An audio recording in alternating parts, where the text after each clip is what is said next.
السلام علیکم ورحمۃ اللہ وبرکاتہ۔ اعوذ باللہ من الشیطان الرجیم، بسم اللہ الرحمن الرحیم۔ یا ایہا الذین آمنوا لا تقولوا راعنا وقولوا انظرنا واسمعوا وللکافرین عذاب علیم۔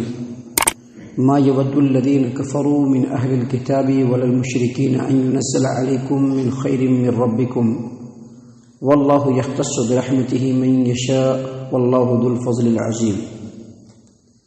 اے ایمان والو، نبی اکرم صلی اللہ علیہ وسلم سے بات کرتے وقت آپ صلی اللہ علیہ وسلم کو راعنا نہ کہو، بلکہ کہو انظرنا واسمعوا، اور خوب غور سے سنو، اور کافروں کے لیے دردناک عذاب ہے۔ جو لوگ اہل کتاب میں سے کافر ہیں وہ لوگ بھی نہیں چاہتے اور مشرکین بھی نہیں چاہتے ہیں کہ تمہارے اوپر تمہارے رب کی طرف سے کوئی خیر نازل ہو، اور اللہ تبارک و تعالیٰ اپنے بندوں میں سے جس کو چاہتا ہے اس کے ساتھ اپنی رحمت کو خاص کر دیتا ہے، اور اللہ تبارک و تعالیٰ فضل عظیم کا مالک ہے۔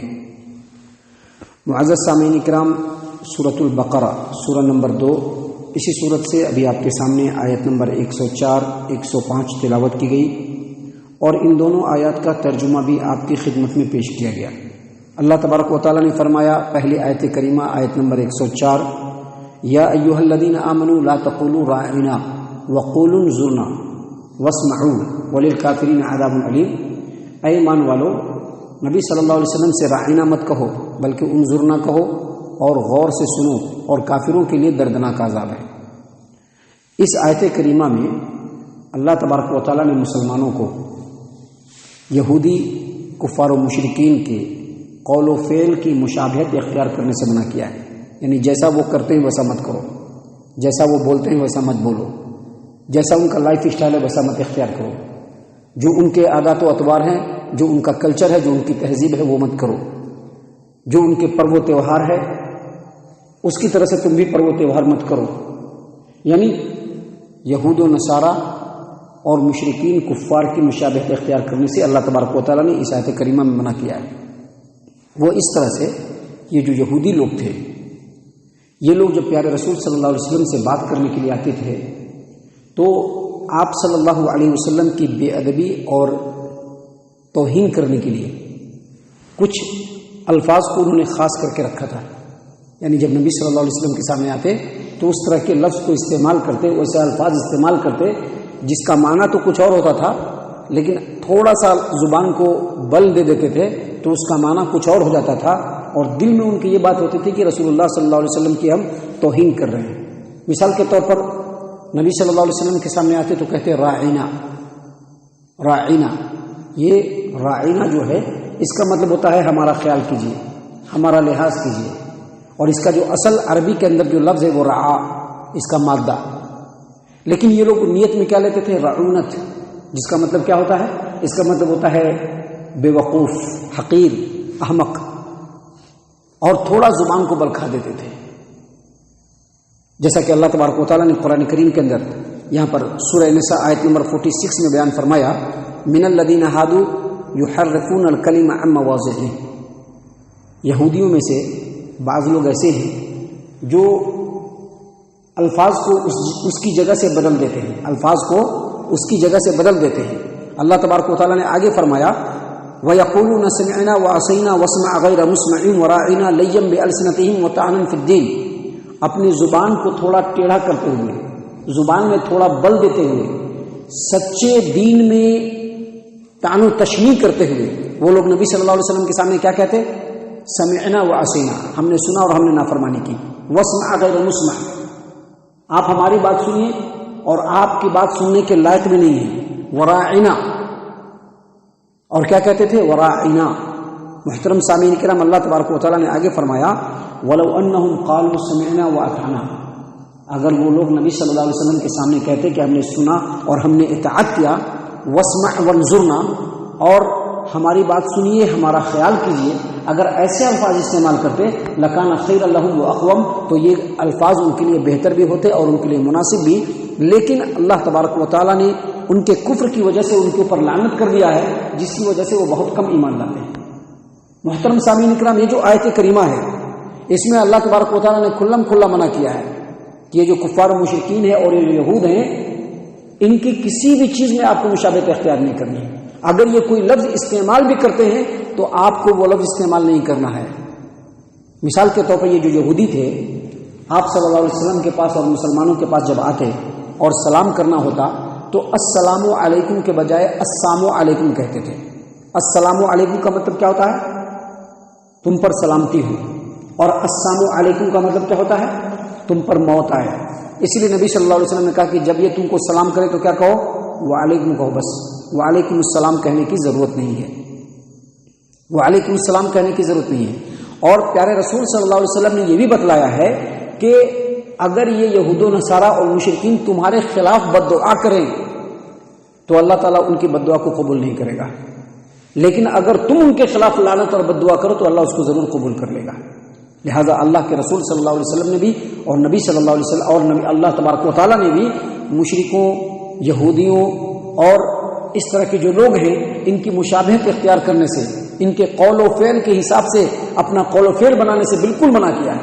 دیکھیے آپ صلی اللہ علیہ وسلم کی ایک حدیث ہے جس کو امام احمد اپنی مسند کے اندر نقل کرتے ہیں، اور اسی روایت کو امام ابو بکر البیہقی اپنی کتاب شعب الایمان باب التوکل والتسلیم حدیث نمبر 1199 عبداللہ ابن عمر رضی اللہ عنہما بیان کرتے ہیں کہ نبی صلی اللہ علیہ وسلم نے فرمایا بعثت بین یدی الساعۃ حتی یعبد اللہ وحدہ لا بعثت بین یدی الساعۃ بالسیف حتی یعبد اللہ وحدہ لا شریک لہ، مجھ کو قیامت سے پہلے بھیجا گیا ہے تلوار دے کر کے، کیوں؟ تاکہ اللہ وحدہ لا شریک کی عبادت کی جائے۔ آگے مزید اللہ کے رسول صلی اللہ علیہ وسلم نے فرمایا وجعل رزقی تحت ظل رمحی، اور میرا رزق نیزے کے سائے کے نیچے رکھ دیا اللہ تبارک و تعالیٰ نے۔ اور پھر اللہ کے رسول صلی اللہ علیہ وسلم نے مزید فرمایا وجعلت ذلۃ والصغار علی من خالف امری، اور جو آدمی میرے حکم کی مخالفت کرے گا اس کا ذلیل ہونا، رسوا ہونا بالکل طے ہے۔ اور اس کے بعد نبی صلی اللہ علیہ وسلم نے فرمایا من تشبہ بقوم فہو منہم، جو جس قوم کی مشابہت اختیار کرے گا وہ اسی میں سے ہوگا۔ سامعین کرام، حدیث بہت ہی گہرائی والا ہے، اور اگر اس کے اوپر غور و فکر کیا جائے گا تو پتہ چلے گا کہ ہم لوگ غیروں کی بہت زیادہ مشابہت اختیار کرتے ہیں، لیکن یہاں پر کہنا یہ ہے کہ اس حدیث سے اور اسی طرح سے سنن ابی داؤد کتاب اللباس کے اندر بھی اسی روایت کو نبی صلی اللہ علیہ وسلم نے صرف اس الفاظ میں نقل کیا عبداللہ ابن عمر رضی اللہ عنہما نے کہ نبی صلی اللہ علیہ وسلم نے فرمایا من تشبہ بقوم فہو منہم، جو جس قوم کی مشابہت اختیار کرے وہ اسی میں سے ہے۔ تو اس حدیث میں اللہ کے رسول صلی اللہ علیہ وسلم نے اور ہماری شریعت نے غیروں کے، مشرکین، یہود و نصارہ، عیسائی، جو بھی مشرکین ہیں، ان تمام کے عادات، اطوار، اخلاق، ان کے قول، ان کے فعل، ان کے کلچر، ان کے لباس، ان کے تہوار، یہاں تک کہ ہر وہ چیز جس کا شریعت نے حکم نہیں دیا ہے یا جس کا شریعت کے اندر وجود نہیں ہے، اور اگر وہ کام وہ لوگ کرتے ہیں، اس سے شریعت نے ہم لوگوں کو منع کیا ہے کہ ایسا نہیں کرنا ہے۔ سامعین کرام، یہی اصل جو بات ہے اس آیت کریمہ سے، یہ اللہ تبارک و تعالیٰ سکھلانا چاہتے ہیں۔ لیکن ایک بار پھر آپ آیت کریمہ پر غور کریں، اللہ تبارک و تعالیٰ نے کیا فرمایا؟ یا ایھا الذین آمنوا لا تقولوا راعنا وقولوا انظرنا واسمعوا وللکافرین عذاب علیم، اے ایمان والو نبی صلی اللہ علیہ وسلم سے راعنا مت کہو۔ یہ لوگ راعنا کہتے تھے، راعنا کا مطلب کیا ہوتا ہے؟ ہمارا لحاظ کیجیے، ہماری بات سنیے۔ لیکن میں نے کیا کہا تھا؟ اللہ تبارک و تعالیٰ نے بھی قرآن میں کہا کہ وہ لوگ زبان کو ذرا ٹیڑھا کر دیتے تھے۔ راعنا کی جگہ پر کیا کہتے تھے؟ راعنا کا مطلب ہوتا ہے کہ ہمارا لحاظ کیجیے، ہمارا خیال کیجیے، اور راعنا کا مطلب ہوتا ہے احمق، بے وقوف، تیری بات کون سننے والا ہے۔ تو اللہ تبارک و تعالیٰ نے کہا کہ راعنا کا لفظ بھی استعمال نہیں کرنا ہے۔ کیا کہنا ہے؟ انظرنا، ہماری طرف دیکھیے۔ اس سے کیا پتہ چلتا ہے کہ سب سے پہلی بات کہ نبی اکرم صلی اللہ علیہ وسلم کے ادب و احترام میں کسی بھی لفظ سے ایک رتی بھی کمی ہو، اللہ تبارک و تعالیٰ نے ایسے لفظ کو استعمال کرنے سے منع کیا ہے۔ اب لوگ کہتے ہیں نا عاشق رسول کہتے ہیں، اور اس پر فخر بھی محسوس کرتے ہیں۔ عاشق رسول کا جب آپ جملہ اس پر غور کریں گے تو نبی صلی اللہ علیہ وسلم کی اس میں بھی بے ادبی ہوتی ہے۔ آدمی تو بہت ساری چیزوں کا عاشق ہو جاتا ہے، نبی صلی اللہ علیہ وسلم کے لیے عاشق نہیں بلکہ محب رسول کہے آدمی کہ میں رسول سے محبت کرنے والا ہوں، یا یہ کہے کہ میں رسول کی اطاعت و فرما برداری کرنے والا ہوں، یعنی ایسا لفظ جس سے بے ادبی کا ایک رتی بھی شائبہ ہو ویسا لفظ نبی اکرم صلی اللہ علیہ وسلم کے لیے استعمال نہیں کرنا ہے، کیونکہ نبی صلی اللہ علیہ وسلم ہمارے رسول ہیں۔ ان سے محبت کے ساتھ ساتھ ان کی عزت، ان کا احترام، ان کی تعظیم، ان کی توقیر ہمارے دل کے اندر ہونی چاہیے، اور اتنے اچھے انداز میں ہونی چاہیے کہ ان کے لیے ہم کوئی ایسا لفظ بھی استعمال نہیں کرے کہ جو لفظ اللہ کے رسول صلی اللہ علیہ وسلم کی شان میں ایک ذرہ برابر بھی کچھ توہین کو سامنے لاتا ہو، ایسے لفظ کو ہم استعمال نہیں کریں گے۔ تو اللہ تبارک و تعالیٰ نے اسی بات کو اس آیت کریمہ میں بیان فرمایا ہے کہ نبی صلی اللہ علیہ وسلم کی عزت و احترام کا خیال رکھتے ہوئے راعینا بھی نہیں کہو، حالانکہ راعینا کا مطلب غلط نہیں ہے، لیکن راعینا بھی نہیں کہنا ہے، بلکہ کیا کہنا ہے؟ انظرنا، اے نبی صلی اللہ علیہ وسلم ہماری طرف دیکھیے، ہماری بات سنیے، ہم کو یہ بات سمجھ میں نہیں آ رہی ہے، ہم کو یہ بتا دیجیے۔ اور اسی طرح سے عزت و احترام نبی اکرم صلی اللہ علیہ وسلم کے ساتھ ساتھ علماء کرام، محدثین اور ائمہ اعظام کا بھی ہونا چاہیے۔ محترم سامعین کرام، آگے اللہ تبارک و تعالیٰ نے بیان فرمایا ما یود الذین کفروا من اہل الکتاب ولا المشرکین ان ينزل علیکم من خیر من ربکم واللہ یختص برحمتہ من یشاء واللہ ذو الفضل العظیم۔ اہل کتاب یہود و نصارہ میں جو لوگ کافر ہو گئے اور جو مشرکین ہیں، دونوں میں سے کوئی بھی نہیں چاہتے ہیں کہ تمہارے اوپر کوئی خیر نازل ہو، اللہ کی طرف سے، تمہارے رب کی طرف سے تم کو کوئی بھلائی مل جائے، دونوں میں سے کوئی نہیں چاہتے ہیں۔ یہ نبی صلی اللہ علیہ وسلم کے زمانے میں بھی تھا اور یہ آج بھی ہے۔ بظاہر ڈپلومیٹک بن کر کے ہمارے سامنے بڑی میٹھی میٹھی باتیں کی جاتی ہیں، لیکن صحیح بات یہ ہے کہ دنیا کی کوئی بھی مشرک قوم کبھی بھی مسلمانوں کو اچھی نظر سے نہیں دیکھتے، کبھی بھی ان کا بھلا نہیں چاہتے، اور کبھی بھی نہیں چاہتے کہ ان کا بھلا ہو۔ آپ پوری تاریخ اٹھا کر کے دیکھ لیجیے، یہ سب باتیں قرآن کریم میں بالکل فیکٹ ہے۔ اسی لیے مسلمانوں کو پہلا حکم یہ دیا گیا کہ اللہ اور اس کے رسول کی اطاعت کرنی ہے، اور اللہ اور اس کے رسول صلی اللہ علیہ وسلم کی اطاعت میں اگر کوئی چیز رکاوٹ آ رہا ہے، ہم اس رکاوٹ کو نہیں مانتے ہیں، ہم صرف اور صرف اللہ اور اس کے رسول صلی اللہ علیہ وسلم کی اطاعت کرنے کے ہی ذمہ دار ہیں، باقی کسی بھی چیز کے ذمہ دار نہیں۔ یہ صرف ہمیں حکم نہیں دیا گیا، پورے مسلمان کو حکم دیا گیا، پورے مسلمان، ہر مسلمان کو یہ چاہیے کہ اپنی زندگی کا سب سے اہم اور سب سے مین جو ان کا موٹو ہو، سب سے مین جو ان کا مقصد ہو، زندگی میں اللہ کی اطاعت کرنا اور رسول اللہ صلی اللہ علیہ وسلم کی اطاعت کرنا۔ لوگوں کو دیکھ کر کے چلنے سے بات نہیں بننے والے۔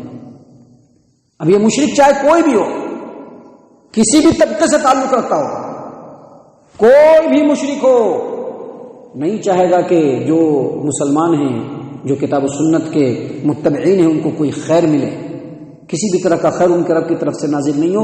اسی لیے اللہ تبارک و تعالیٰ نے فرمایا کہ ما یود الذین کفروا من اہل الکتاب، اہل کتاب میں جو لوگ کافر ہوئے وہ بھی نہیں چاہتے ہیں، ولا المشرکین، اور مشرکین بھی نہیں چاہتے ہیں۔ کیا نہیں چاہتے ہیں؟ ان ينزل علیکم من خیر من ربکم، کہ تمہارے رب کے اوپر، تمہارے رب کی طرف سے کوئی خیر نازل ہو، لیکن اللہ تبارک و تعالیٰ اپنے خیر کو جس کو چاہتا ہے دے دیتا ہے، کوئی اس کو روک بھی نہیں سکتا ہے۔ ہم لوگ ابھی نماز پڑھ کے اٹھتے ہیں نا، اس کے بعد دعا کرتے ہیں، کیا دعا کرتے ہیں؟ اللہم لا مانع لما اعطیت ولا معطی لما منعت ولا ينفع ذا الجد منک الجد۔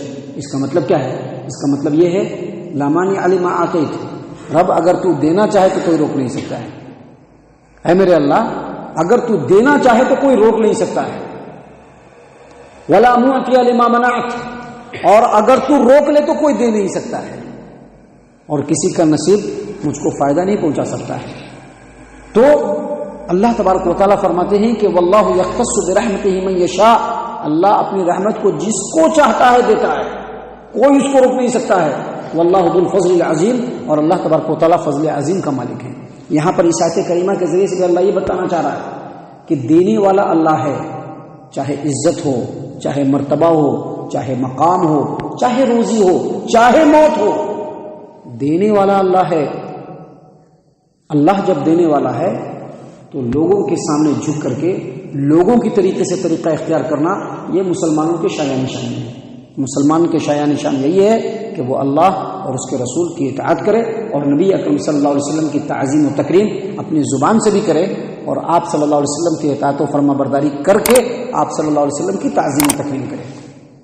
اللہ تعالیٰ سے دعا ہے کہ اللہ تعالیٰ ہم تمام کو ان تمام باتوں کے اوپر ٹھنڈے دل سے غور و فکر اور تدبر کرنے کی توفیق عنایت فرمائے۔ اللہ تعالیٰ ہم تمام کو صحیح معنوں میں پکا سچا مومن مسلمان بنائے۔ اللہ تعالیٰ ہم تمام کو اللہ اور اس کے رسول صلی اللہ علیہ وسلم کی اطاعت و فرما برداری کرنے والا بنائے، صحابہ کرام رضی اللہ عنہم کے طریقے پر چلنے والا بنائے۔ جو بزرگان دین ہیں، اہل حق ہیں، اللہ تعالیٰ ان کے نقش قدم کی پیروی کرنے کی توفیق عنایت فرمائے، جنت الفردوس میں جگہ عطا فرمائے۔ اے اللہ ہم تمام کو جہنم سے پناہ دے، اے رب العالمین ہم تمام کو جہنم سے پناہ دے، اے مالک الملک ہم تمام کو جہنم سے پناہ دے، آمین یا رب العالمین۔ وما علینا الا البلاغ المبین۔